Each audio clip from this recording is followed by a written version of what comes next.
Welcome back to the channel, everybody. Today begins part 2 of the Holley Sniper EFI install on my 1988 Ford Bronco. Last episode, we ripped out all of the factory EFI junk that we don't need anymore, dropped the fuel tank, and removed all the fuel lines off the fuel rail. So now we're ready to run our fuel lines and upgrade our fuel system. Let's head over to the bench, show you what we gotta do.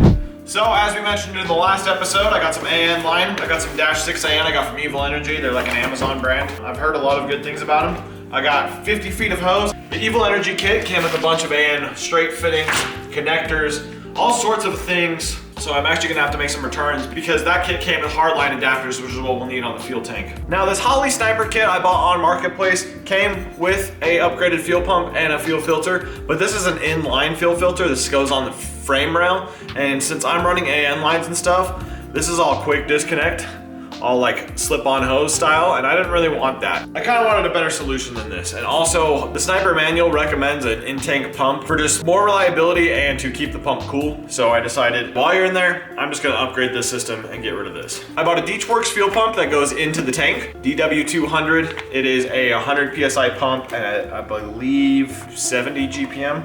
Yeah, this is the intake pump that we have to retrofit into our current fuel sender because that thing's only like a 3 PSI pump. That's what we'll start with first. I also purchased a inline fuel filter that is 6 AN on both sides. This thing is huge. It was one of the only ones I can get here on time. It is a 10 micron filter, which is what Holley recommends. Which is why it's so freaking giant. But it's got AM fittings, something that can just go right into my lines. That's exactly what I was looking for. Since the tank's already dropped, I'm gonna go grab the fuel pickup assembly and we'll work on trying to figure out how to retrofit this pump in there. So once I started tearing into my fuel sender, I quickly realized I wasn't gonna be able to make this retrofit work. At least I thought so at the time, since I also realized the DW fuel pump didn't come with a sock or a wire harness. So I was kind of stuck in the water and I couldn't really make any progress on this. For the sake of still trying to get a video up, I decided to throw some AN adapters on the inline fuel setup I had and then run lines to that. I was able to figure out how to retrofit the fuel sender though. You'll see that in part 3. All right, now we're ready to go under the truck and see where we can mount this thing.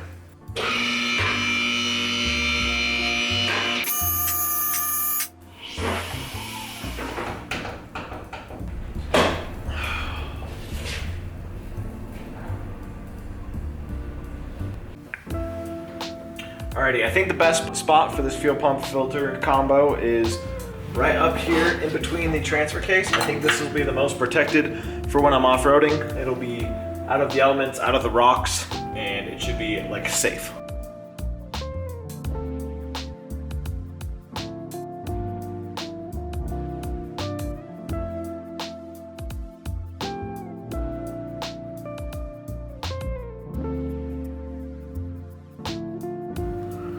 Alrighty, got that mounted up. That was kind of more of a pain than I wanted it to. This clamp, I couldn't get to line up that bottom hole, so I just stuck it to the side. It's solid. It ain't going nowhere. So yeah, we should be good. We're now at the point where we can start building some AN lines. I've never done it before, so let's figure out how to do it. Actually, before we dive into building AN lines, there's one more component we have to add to this. Let me show you. This is the spot where my fuel tank goes in its factory location. And I would like to add a disconnect point for ease of access of dropping this fuel tank. So since the fuel connections are up there and kind of a pain to deal with, I think it would just be a lot easier to add a disconnect point right here. So I can just disconnect the fuel lines from here and then just tuck them over when I have to drop the tank. So let me show you what we got to make that happen.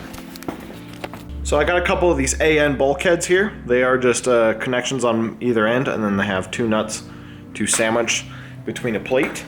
I got some basic plates to make a simple bracket. So let's experiment with this, see what kind of bracket we can make. Okay, so here's the 2 bulkheads I have.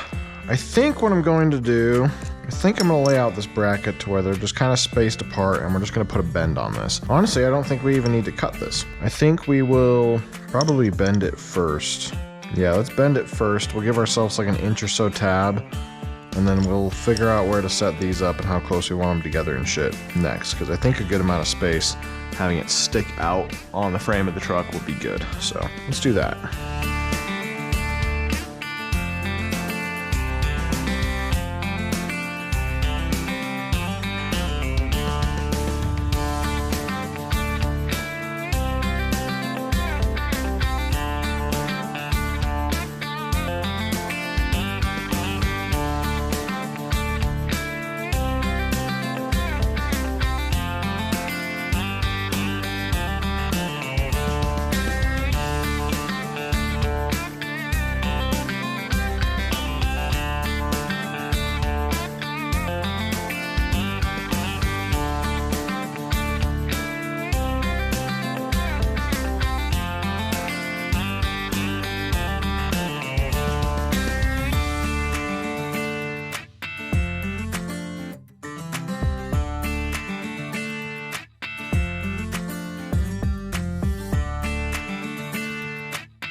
very bare bones, kind of basic, kind of very hodgepodge looking, but it'll work well. Alrighty, we got the bulkheads in position. This is gonna be our starting point.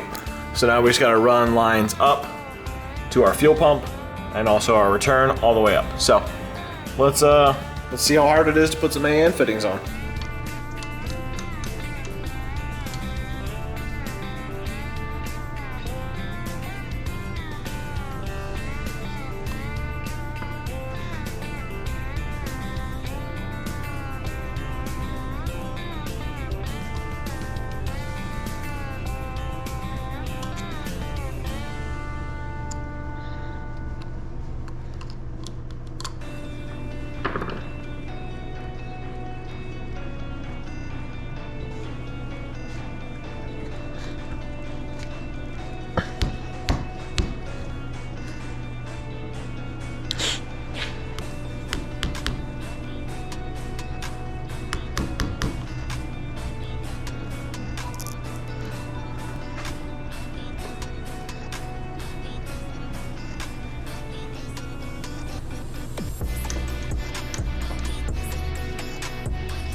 Scratched, but I think that's a fitting.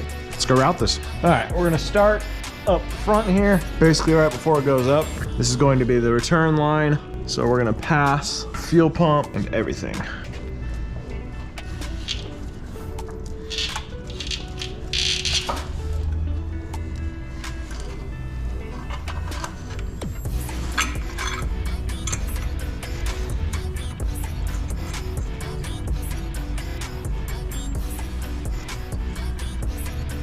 I am loving this so far. This stuff is so manageable. It's got some coil to it, but like, of course this is at the end, but like, you can just kind of bend it out.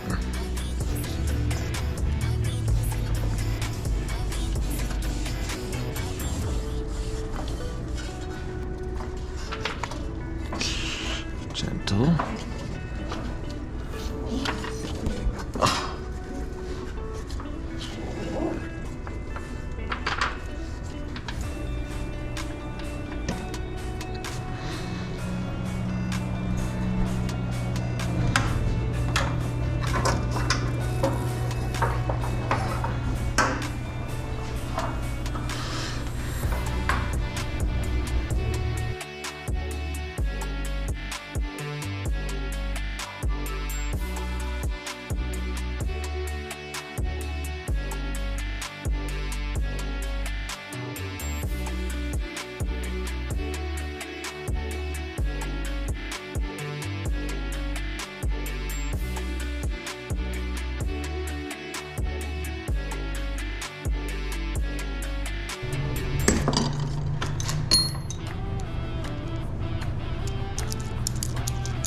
Cool.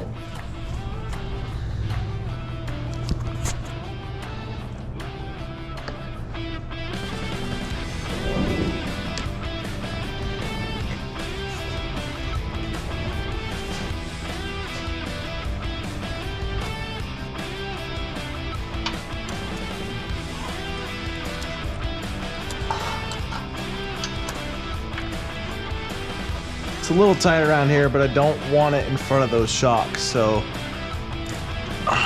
this stuff should hold up to chafing really well. I'm gonna have to remember to actually tighten down these fittings, but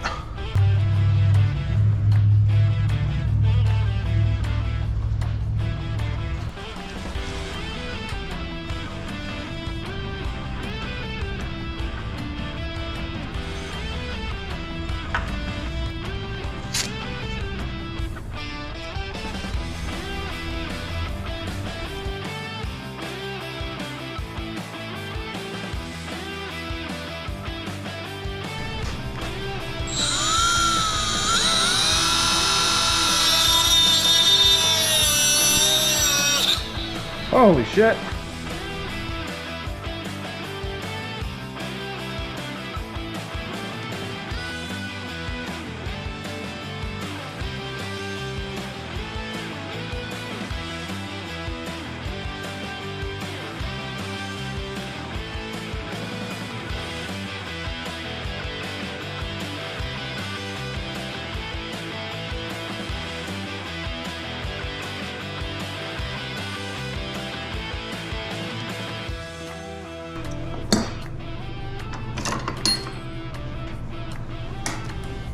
All right, let's see if I got that one a good length. This is fun.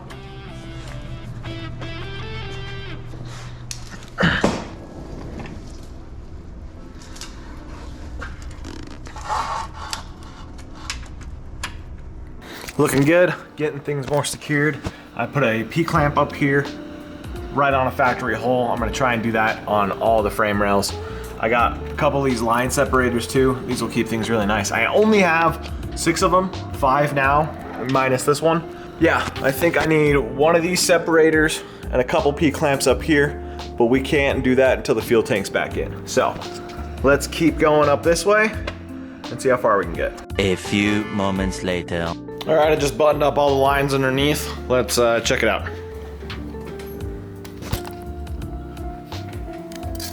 It's looking really good. I'll show what I did up there once we bring the truck down. But yeah, it's all secured. It looks really good. I'm really happy with this. For my first time working with AN lines, this stuff is really forgiving. It's really flexible. It's really cool stuff. I really enjoyed working on it. It's really satisfying. Definitely gonna be doing more of this in the future because this was fun. This was enjoyable. Really happy with how this turned out.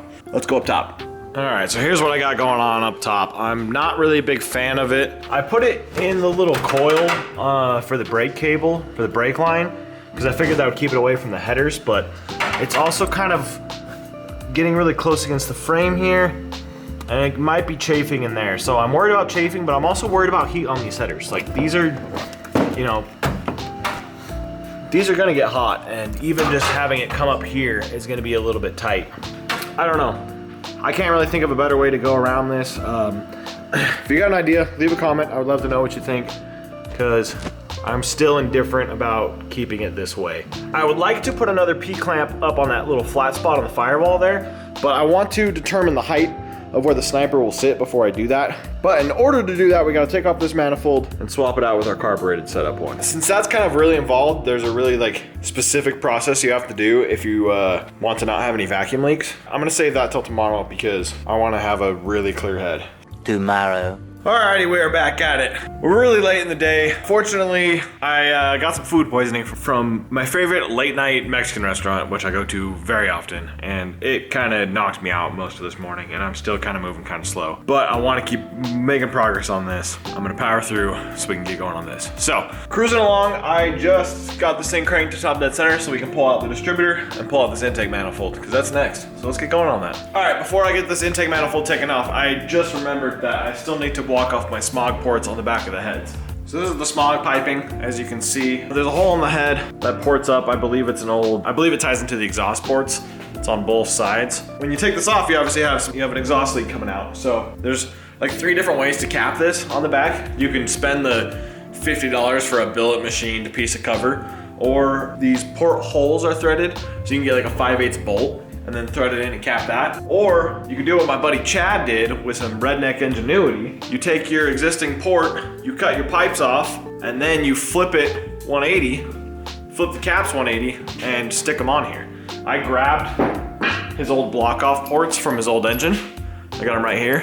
As you can see, he just cut the pipe here, and then the opening that's supposed to go on the head is here, but you just flip it around and plug the hole. So this is free. This doesn't cost anything. So kind of cool. Shout out to Chad for his redneck ingenuity, because I definitely didn't think about doing it this way. We're gonna throw these on here in the back so we don't have to worry about dropping in one of the intake plenums or something before we take this intake manifold off. So let's do that.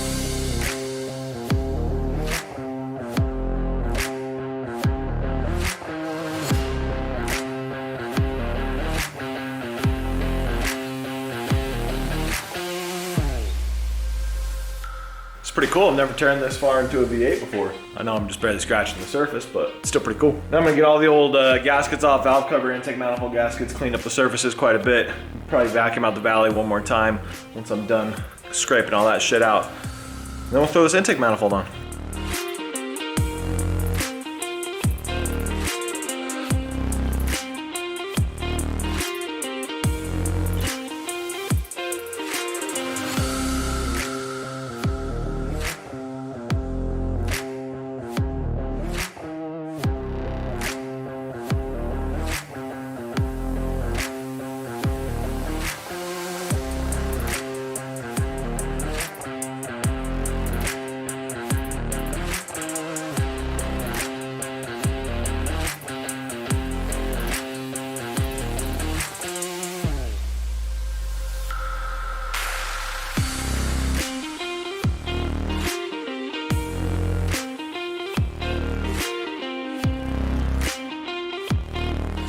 Man, this is looking so good. So simplistic in the engine bay. I'm super excited.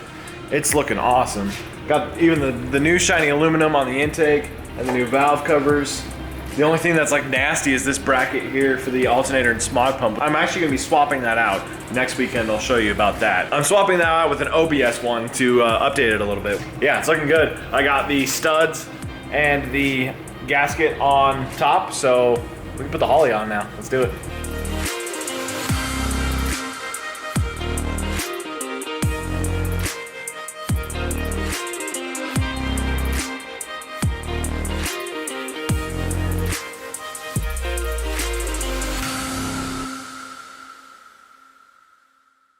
This is like really confusing to my brain looking at this, because looking directly in this engine bay, it looks like I'm looking in a bull nose engine bay, or even like an older engine bay. Never anything like a brick nose or anything like that.